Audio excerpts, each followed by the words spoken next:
Hey everybody, welcome back. All right, last night I had this dream, surprise, okay, that I needed to share with you guys today. I've been sitting on it this morning. I've spoken to a couple of friends about it and it was like, okay, it's time to release it because it goes along with some other things that I've shared in the past. This is about the economy. And I'm not going to give you a specific revelation. I'm just going to show you what I have seen and what I was shown last night. And then I'm going to give you some historical background that might help shed some light on this as I'm still researching it. One thing that I saw was very new for me as I've not ever seen this before. And then another was one I've had many dreams about. And then looking at them kind of meshed together was kind of an aha moment, but also seeking revelation still around this. So very briefly, the dream was I was in a room. I don't know where I was, but just in this room. And I looked over on the table and next to me it was a stack of playing cards about like this. That's what they were the size of playing cards. And I zoomed in on them because I was thinking, what is that? And as I got closer, I could see that they were silver certificates. And I kept thinking, oh my gosh, that stack is just sitting here in this room and it's worth so much. And I kept thinking, I want to grab one of those. Can I take one of those? Because I had, in my thought process in my dream, I was thinking about this one organization that I would really like to help out.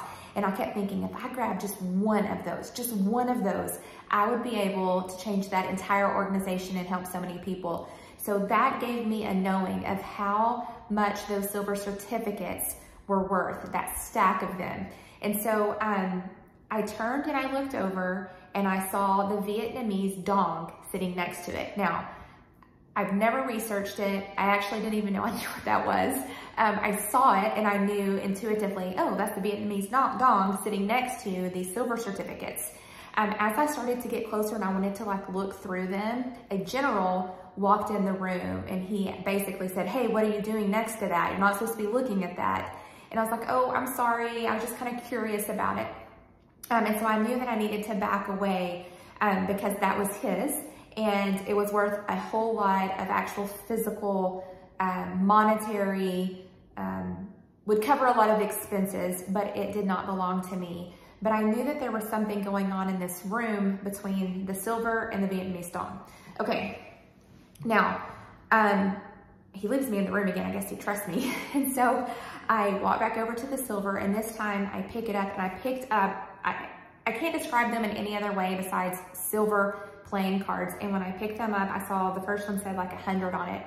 One said 1,000 on it. And I knew that it was currency. So we've talked about silver a lot on this channel. I even have a video that's devoted strictly to silver. And I knew that the currency that I was looking at was backed by silver.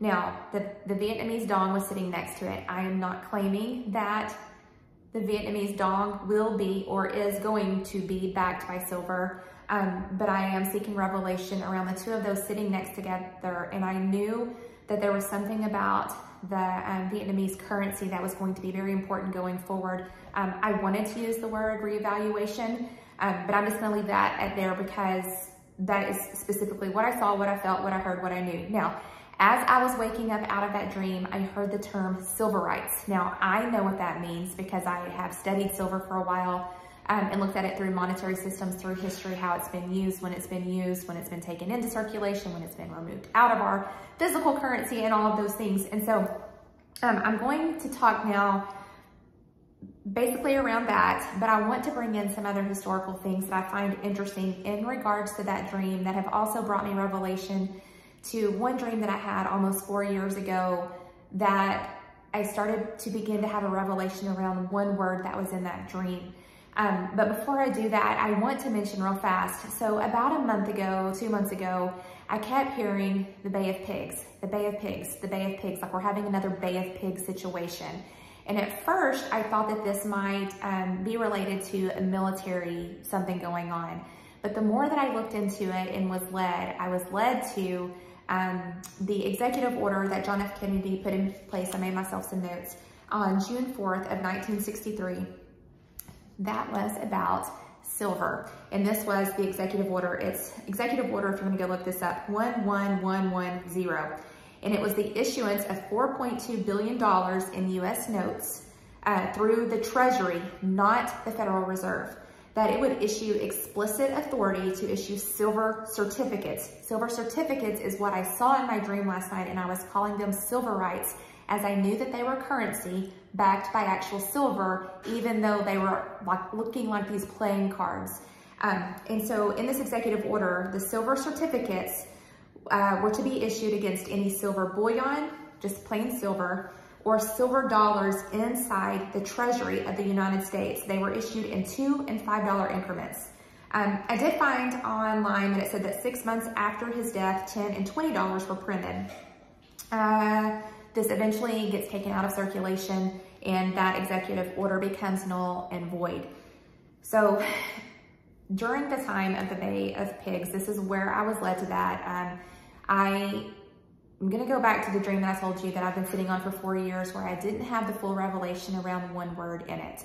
I had read the word in my dream as Plutoff, P-L-U-T-O-F-F. I kept reading it Plutoff, Plutoff, Plutoff. And this dream was basically about the cancellation of debt. It was about an exchange in our currency. It was about the revaluation of all nations. Basically what everyone's talking about with this reset. But it wasn't a great reset. It was a reset for the people. And the end of that dream basically ended with me looking at this piece of paper. It had the map of the world on it, but it looked different than it looks right now. Some of the countries had melded together. There was changes in the physical landmass of the nations, and I saw the word Plutoff written there. Okay, so my friends and I, thinking that we are sleuths and we're gonna find out what Plutoff means, we looked and we looked and we looked. What is that name? Is it the name of something? What is the etymology behind that? I mean, this went on for months, and we just were like, no, that's not it, that's not it, that's not it. It even led me into something in South America, that's not it. About a month ago, I was driving down the road, and I heard the word Pluto false flag. And I was like, all right, Pluto false flag. I know that on 2/2/22, Pluto entered our atmosphere. I know the meaning behind all of that. And then I went, oh my gosh, it's not Plutoff, it's Pluto false flag. You were showing me the, sorry, the video cut off, but I'm not gonna stop. All right, so the times and the seasons, and I knew that that is what I was being shown through this Pluto false flag, and how I had been reading it wrong this whole time. And again, like I was telling you, I was like, oh my gosh, I got it. Okay, so I'm gonna ask right now that any type of religious spirit, to have an understanding or grasp what I'm gonna say from here, you're gonna have to throw that out and not allow something that you've been seeing counterfeited stop you from grabbing hold of something right now. So anyway, I'm just gonna leave that there. But I ask for you to discern for yourself. Now, I wanna read you a scripture. This is Genesis 1:14, and I wanna give you a little bit of foundation here before I continue. So this is about signs and seasons. All right, let there be lights in the expanse of the heavens to separate the day from the night, and let them be for signs and for seasons and for days and for years. I'm gonna read that last one. And let them be for signs and for seasons and for days and for nights. So like I wanna ask you, are the stars and the planets and the luminaries, are those for the seasons, or are those for the signs? And all throughout ancient text and scripture and biblical references and you know, anything that you can pick up and read, you're always going to see this pointed to the signs in the heavens as a way to understand the times and seasons in which you are in. Just like the wise men, right? The Magi who were able to find Yeshua, the Christ.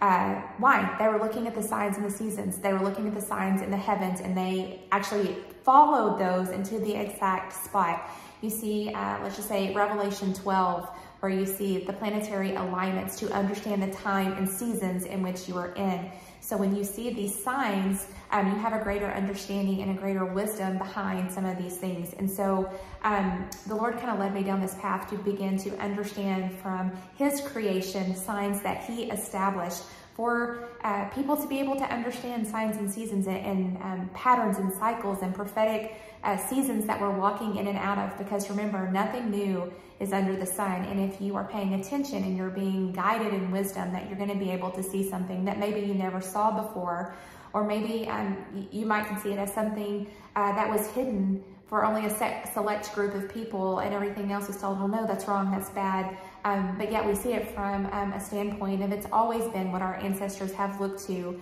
at the signs in the heavens to see where we are, and kind of just be discerning of that. So I want to leave that there as I begin to go down this Pluto path of the understanding that I have around what this Pluto false flag meant. So when if I just kind of looked at to see what does Pluto symbolize, what did our ancestors say about it, what happened during other times that Pluto was in Earth's atmosphere. And I want to give you a few dates first. The first time that this is recorded was in 216 BC. The second was in 461 through 476, which was the fall of the Roman Empire. Pluto will be in Earth's atmosphere right now. So it came in 2/22 of 22, and it will be here through 2024. And so I want you to see that so when I looked that up, like what is the meaning behind that? Transformation, destruction, regeneration, death and rebirth, renewal, big things small and small things big. Okay, just take all of those words for a second and go, what do I know about that? What do I know about the changing seasons, the paradigm shift, the transformation that we're in? All people, all over the globe, whether you understand what you're saying or not, governmental systems are using this, people are using this, prophecies are using this, people having dreams are using this. Everyone's using the same language, regardless if you understand why you're using that language or not. And so when I looked that up to see the symbolism behind Pluto, I was like, of course that's what it means. And then when you study the dynasties and the governmental systems that were in place during other times of Pluto's return to Earth's atmosphere, meaning it's in alignment and circle. Well, I'm not going to go into all of that because I am not a scholar in that facet. But when you look at that, you will see that governmental changes have happened. Nations have risen and nations have fallen. Now, the very significant thing that I found around this when I was led to look at this was that in July 4th of 1776 is when we had the last Pluto return. What do you know about that? That is the birth of America as we know it in modern times around the laws that we have, the Constitution, the governmental system that we have in place, and the belief systems in which people govern themselves. Now, I want to take a minute though and remind you that there were people on this land that were stewarding this land before it was colonized and made into America, right? And I want to always keep a remembrance of that, because I believe that there's a lot of meaning behind that, and there is a place of going into stewarding again and not owning, because those are two very different things. And that's something that I'm continually shown and spoken to over and over, is about the stewardship and a sovereign being that they have over the land, the air, the water, okay? So just wanted you to keep this on the shelf though for a second as I continue down this path, because the dream that I put up about the San Madrid fault line. Now, the next total solar eclipse will occur on April 8th of 2024. That is still during Pluto's return. It will form an X over the US, intersecting in a region of Illinois called what? Little Egypt. Now, I talked about this in the San Madrid fault line video, I think, and I just want you to see the prophetic picture in that of what does Egypt symbolize? That during this Pluto return, that is a time of great transformation, a time of great change, that we have a solar eclipse, another sign from the heavens that will literally cross like this over Little Egypt.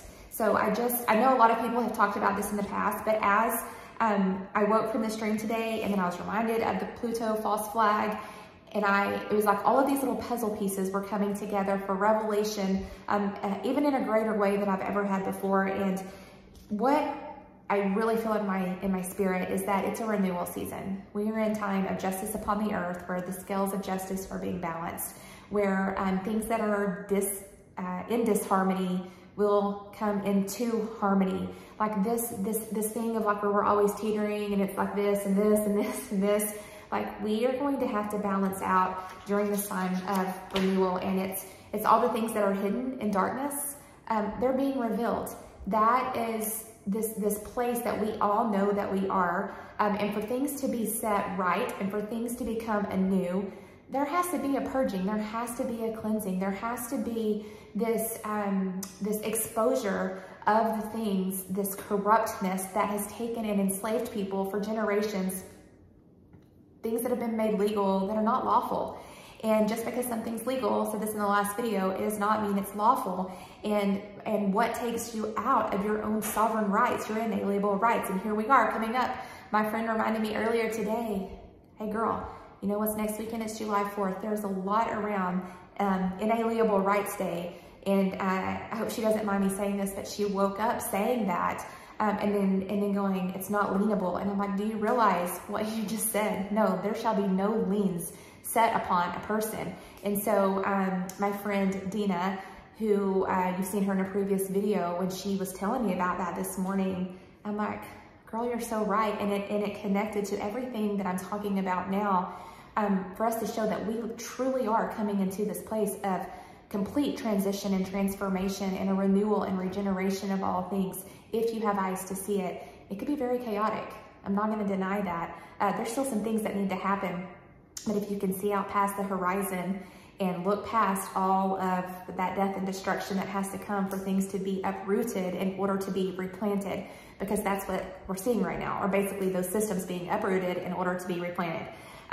So I want to take you to this for just a second. So the birth of a nation in 1776, I wanted to sum this up, and then here we are with Pluto's return, and we're in this time of great transformation, of a renewal of the sovereign states. And what does it mean to be sovereign? What does it mean to be America versus the United States of America? And I know that a lot of people are studying this right now to look at systems that maybe have enslaved us versus those that would have a kingdom reset upon them and not put us into a great reset. Doesn't mean that that won't try to come forward. It probably will. It actually is currently, but what are we going to do about it? Okay, so when I looked up, what do people believe about Pluto? Like, what if you just Google that, what do people believe about Pluto? It brings dark, hidden, and taboo up to the surface in order for it to be dealt with. And I'm like, absolutely. Absolutely, that's a meaning, and we absolutely see that. So you can see how different faiths, different religions, different belief systems will take people and say, yeah, you can look at that thing, or hey, you better not look at that thing. But I want you to know that there's a lot of things that are counterfeited and made you to think that you can't have your eyes upon something because you've been told maybe it's wrong or it's bad or whatever it might be. But just because you don't understand it or believe in it doesn't mean that someone else does not, and they're not using that information to bring about a change. And so I just want you to think about that and seek your own revelation about it. But we are to look at the seasons. We are to look at the times. We are to understand where we are. And so when I had that dream about the death and resurrection, it had so much more meaning than when we just think about, you know, like the death and resurrection of Christ, or the death and resurrection that someone's spiritual journey takes them to, that in order to be reborn, but that we are in the death and resurrection of an age, the death and resurrection of governmental systems, of the death and resurrection of the financial system, of the education system, of the mainstream media. Like, all of it is going through a rebirth right now, and that during this Pluto season, which is what I was shown in that dream, is that when these things would really ramp up, and of course they're ramping up, like we can see it, we can feel it, we can watch it in the news, we can see it with our physical eyes, through the economy, through nation states, and the squabbles that people are having, and all of these things that are being brought forward right now. So it's like, can you ask yourself, ask others, what's the change that needs to happen? What is the transformation that needs to happen? And what are the things that we need to honor and keep that are really going good? We have to be able to look the good, the bad, the ugly, and then make decisions and discernment based on those things and seek wisdom around it. So justice is upon the earth. I know that without a doubt. I've been shown that over and over and over and over and over again. And so, y'all, it's the third time my video cut off, so I'm gonna end this here and splice all this together. But just a quick synopsis to sum all of this up. I've been shown silver multiple times. It's not just a currency, it's a commodity. It even has physical properties for our bodies and healing. And I do believe that there's some spiritual aspects to it as well, and the meaning behind that. this thing with the Vietnamese dong, that's new for me. I know it's not new for a lot of people, but it was new for me, and it's not something that I've been looking at or researching. So, of course, I'm going to really go down that path now and start trying to understand that. I know currencies are going to be revalued. I know that there's a kingdom reset trying to come forward, but what are we going to be in alignment with? We don't have to be in alignment with the assignment of the Great Reset, but we can stand our ground, we can educate ourselves, we can awaken and take our power back. It's the people. It's not about systems enslaving people through financial systems and making them debtors for the rest of their life. We can live as